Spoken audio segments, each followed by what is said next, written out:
Hello everyone, I am Manik Mittal, Director of Manik Printpack India Private Limited, one of India's leading packaging manufacturing companies. Our company has organized this interview to shed light on use of information technology and AI in manufacturing of packaging cartons. It's our honor to have with us Mr. Dharmender Kapoor, ex-CEO of Birlasoft and current CEO of Mindsprint. He is a technology visionary with an experience of over 30 years. Sir, it's our honor to have with you. Today we are using job card for completion of tasks as well as production planning and inventory management. How do you envision use of technology in job card management for better productivity and efficiency? Yeah. Thank you, Manik, first of all, inviting me into the discussion. Since we are discussing technology, the job card management is an old concept. Right. While it had been very effective, but it is an old concept because if your workmen are filling the job card at every place, it is prone to errors. When we use technology, now there are various methods. Very right. The barcode usage, for example, is a very, very effective method where the barcode can be stick to the product and it Right. can be scanned at various stages Right. so that you can define the material movement. Right. At the same time, you can look at how much time each activity is taking and what is the efficiency that you want to finally achieve. Right.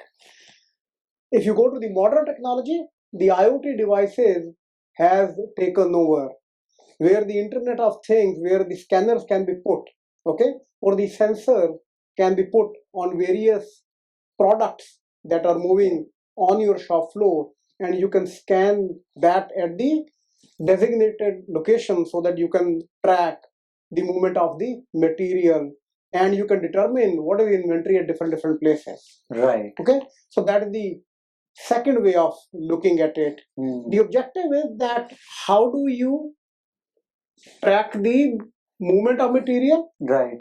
How do you determine what is the inventory at different stages? And what is the time it is being taken at every stage? So that if you have to improve the process cycle time, you can define it very, very clearly where the challenge is, where the time taken is inconsistent, and where the time taken is more than your service levels. Right. Okay, then you can really go and work on that part of the process to improve it further. Thank you, sir. Very right, sir. As many of our customers are asking us to print unique QR code on their boxes, which enables them for better inventory management as well as provide cashback offers to their customers. Yeah, so you are absolutely right, Manik. These days, it is absolutely a good practice to outsource your work to the source of the material. So what essentially they are doing is the work that they would have done as part of their automation, they have outsourced it to you. Right. So that you can print the QR code. Yes. And they use this QR code to improve their own efficiency. Similarly, in your own processes, in your own production, you should look at when you are sourcing the material from your suppliers. Right. What part of the process you can outsource it to them so that they give it to you already developed or built so that you do not have to do it again at your own factory. Right. Thank you, sir. Sir, we are scaling our operations and are keen to introduce automation to improve our processes. What is your guidance for us? Yeah. So Manik, it is good to know that you are scaling your operations and you want to bring in the automation, because manufacturing is one place where there is so much of automation that has happened. Right. And companies have taken the advantage of technology and automation in order to improve their efficiency and productivity. Right. So when you are looking at introducing the automation, my suggestion would be to study Manufacturing 3.0 as a subject. Really look at what is relevant for your operations and start introducing those elements into your production process. For example, I talked about barcode. Now, barcode is also quite traditional in nature. Mm. Okay, but at the same time, IoT devices that you can use. The objective is very clear, that when you have the process, you can clearly identify what is the idle time in between the two activities, what is the wait period when the activities are happening. At the same time, wherever there is a waste that is happening, how do we eliminate that waste? Right. Okay. Right. Now, these are all the methods that are adopted either through IoT or through barcode implementation or any other technology method. What you have to determine is that I have to continue to improve on my process. Because at the end of it, when you're talking about the supply chain, the objective is to continue to reduce the process cycle time. Right. And if you continue to do that, you eliminate the waste and you improve the efficiency and increase the productivity of your operation. Thank you. Sir, do you think India is lagging behind as compared to other developed countries in the use of IT in manufacturing processes? Maybe due to lack of awareness, or the cost of labor is far cheaper than cost of capital in India.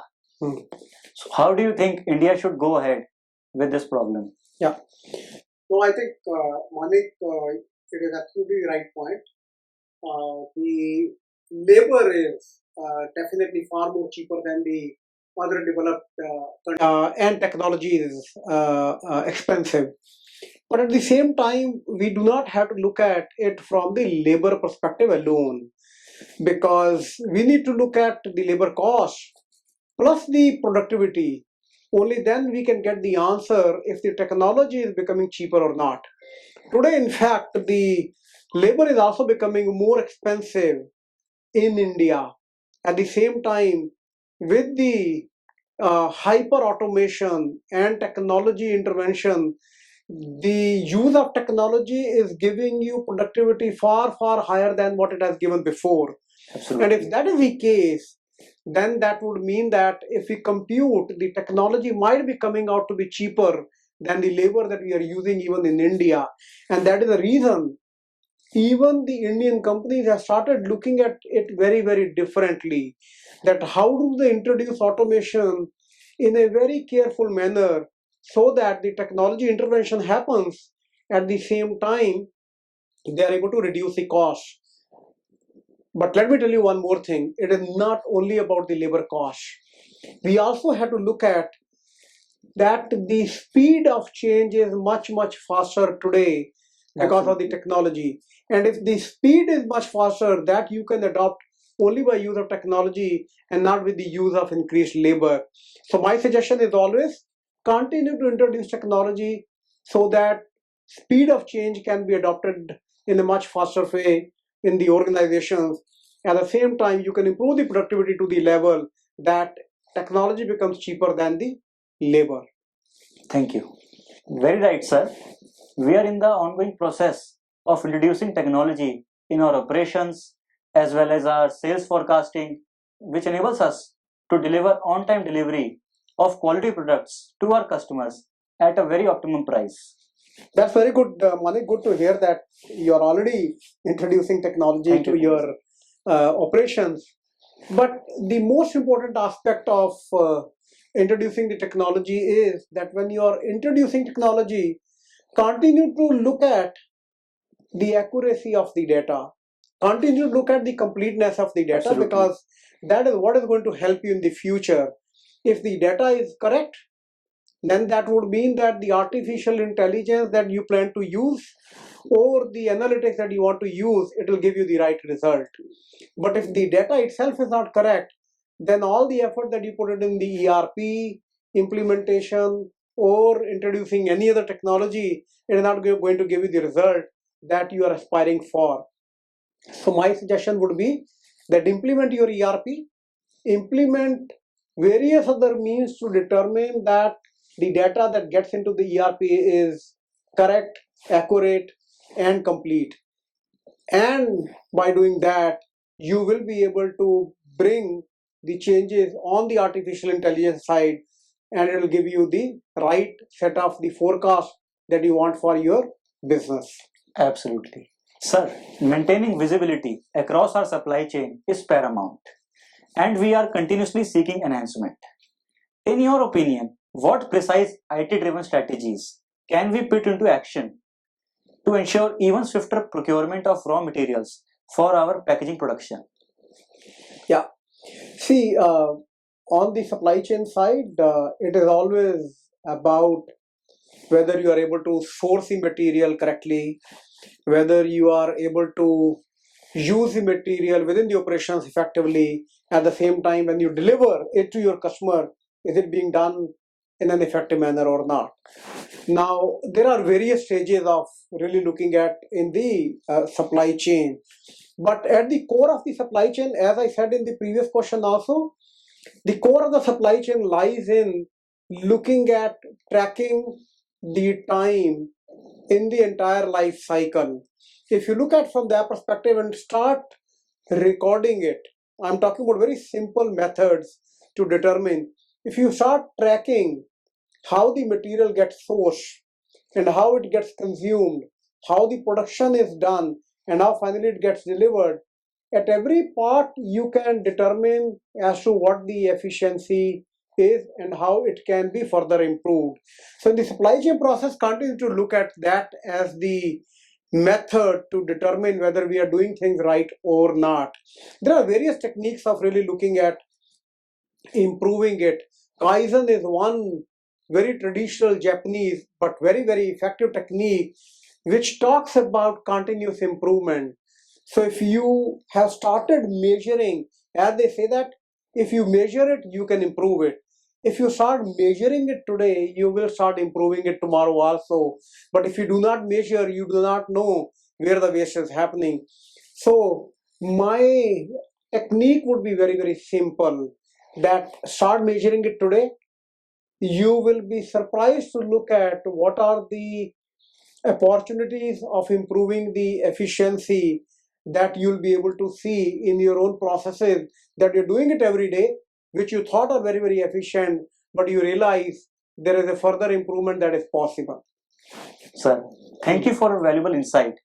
And I would like to tell you that we are already using techniques like Pokayok and Kaizen in our manufacturing operations for better productivity and efficiency.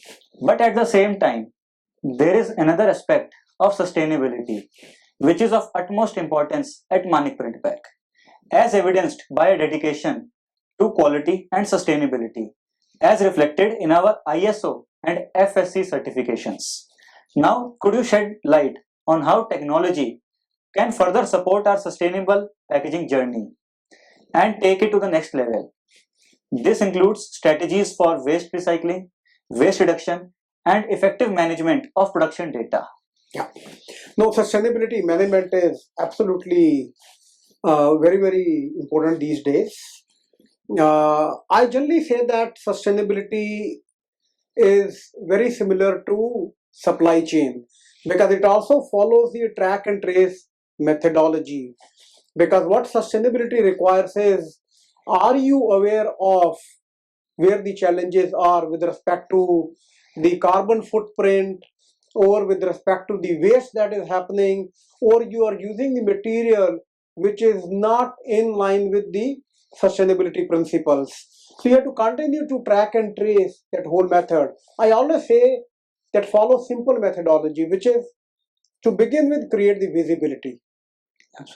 Once you created the visibility, after that you need to look at how do you rationalize and how do you standardize your processes and material handling or the production processes. Once you have done that, you look at whether it is consistent or not, because you can do few things much better few times, but it is not done consistently, then that means you will not get the result that is required. So the third aspect is how do you make it more consistent and nimble, because if your organization is nimble, when things change, you will be able to quickly determine what is required to be changed and make it efficient again and again. So I think that is the process. If you continue to follow, you will be able to get lot better sustainability in your operations. Finally, as they say that there are 3 R's, which is reuse, okay, and recycle and reduce. These are the 3 R's that are used. Right. The fourth that I always use is that how can you refuse what is not required? Okay, so these are the 4 elements. If you use, you will get the sustainability. Thank you, sir. Thank you. Thank you very much, sir. These insights will definitely help us to innovate and scale our operations. I would like to tell our viewers that Manik Printpack strive to be a technology integrated packaging manufacturing company. Truly a pleasure to have you with us, sir. Thank you. Thank you. Good luck, Manik. Thank All you, the sir. best. Thank you, sir.